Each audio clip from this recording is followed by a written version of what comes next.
The Lord be with you. And with your spirit. A reading from the Holy Gospel according to John. Glory to you, O Lord. Jesus said to his disciples, I am the true vine, and my Father is the vine grower. He takes away every branch in me that does not bear fruit, and every one that does, he prunes, so that it bears more fruit. You are already pruned because of the word that I spoke to you. Remain in me, just as I remain in you.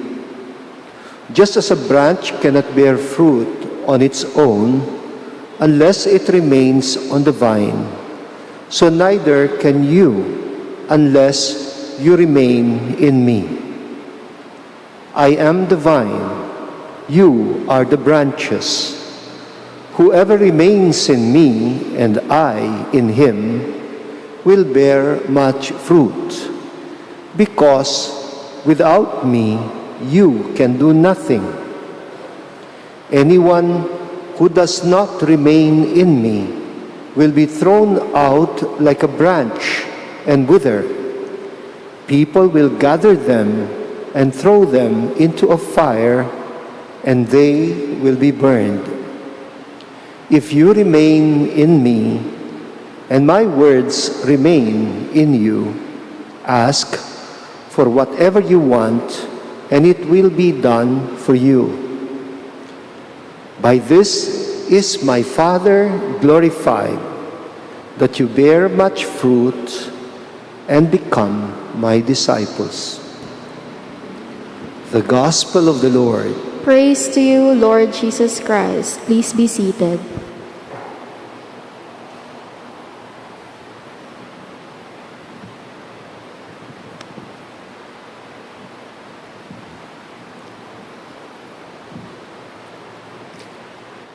Dahil ho siguro hindi ako nakapagmisa dito kahapon, Tuesday, nakakondisyon ako na ang gospel ko for this evening is for Tuesday, Wednesday na ho pala.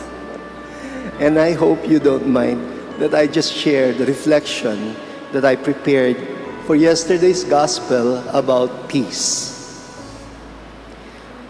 Well, that gospel yesterday about peace was the favorite biblical text of a good friend of mine, the late Nandi Pacheco.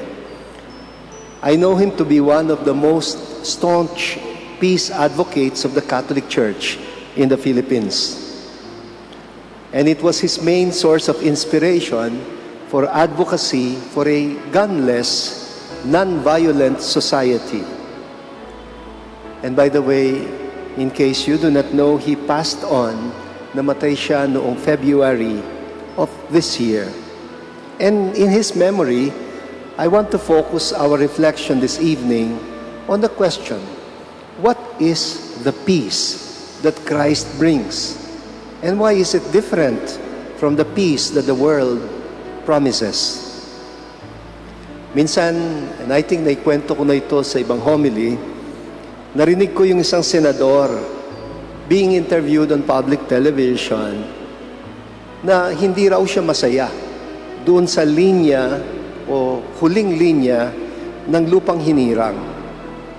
That line that says, ang mamatay ng dahil sa'yo. Kasi masyado daw defeatist ang dating. Hindi daw ba kaya mas maganda, palitan na lang siya ng ang ipaglaban ang kalayaan mo.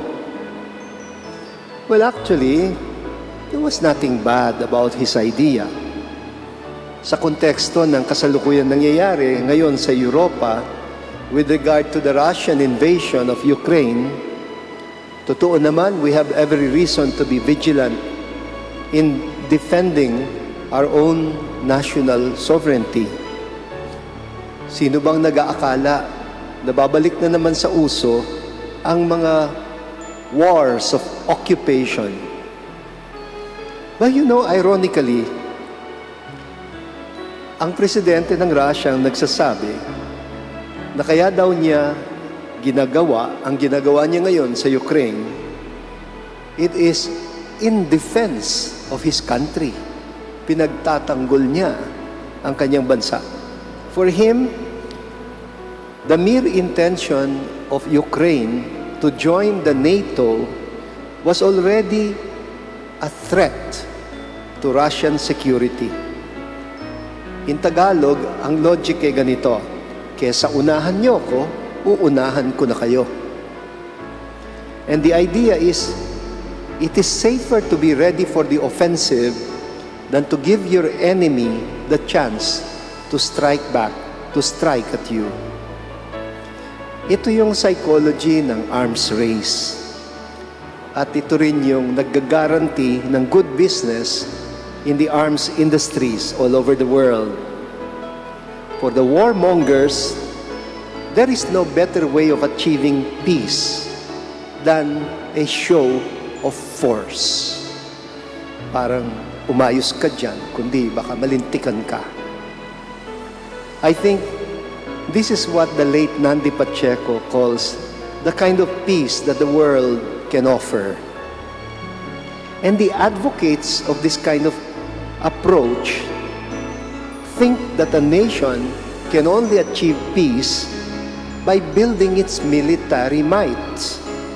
Yung prinsipyo baga you can only keep yourself or your home or your family or your country secure by arming yourself, by having the capacity to go on an offensive when self-defense calls for it. And when does it call for it? Well, that is often dictated not by reason but by fear, insecurity, mutual distrust, the presumption of ill will. Baliktad yung prinsipyo. Imbes na ang mamatay ng dahil sa'yo, ginagawang ang pumatay ng dahil sa'yo. That's the kind of reasoning that we hear from some bullies who patronize the weak and who would say, akong bahala sa'yo. You are safe with me. And I will kill anyone who will threaten you. Kaya, wag mag-iingat sila. Usually, they are full of bravado, arrogance, and machismo. At mabilis din silang mag-label ng kanilang mga tinatawag na kaaway before targeting them with violence. All of it is justified in the name of peace and order. That is the kind of peace that is usually promised by worldly leaders, but it is not the peace of Jesus Christ. Kaya, we should ask again, so what is the peace that Christ is offering us? And the gospel is articulating it. Well, for Jesus, the only thing that humanizes us, the only thing that saves us from our natural animal tendencies is our capacity for love.